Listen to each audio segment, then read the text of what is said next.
అనగా దూరదేశం నుంచి వెళుతున్నారనుకోండి, ఎంత అశౌచం అండి. మరి మలమూత్ర విసర్జన చేసిన శరీరం ఎంత అశౌచంతో కూడుకున్నది. పైగా మీరు కొంతసేపు నిద్రపోయారు బస్సులో, రైల్లో. నిద్ర ఎంత అశౌచం వస్తుంది.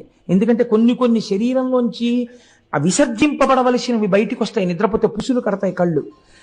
ఇటువంటివన్నీ ఏర్పడినప్పుడు మళ్ళీ స్నానం చేసి కానీ దేవాలయంలోకి వెళ్ళకూడదు.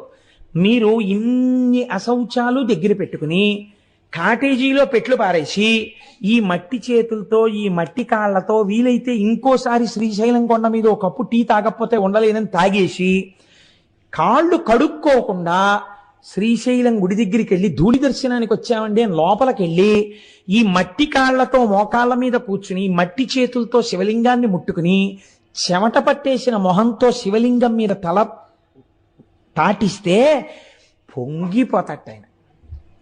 వీడు రానా కొడుకంటట, సర్వకామ్య సిద్ధినిస్తట. దీన్ని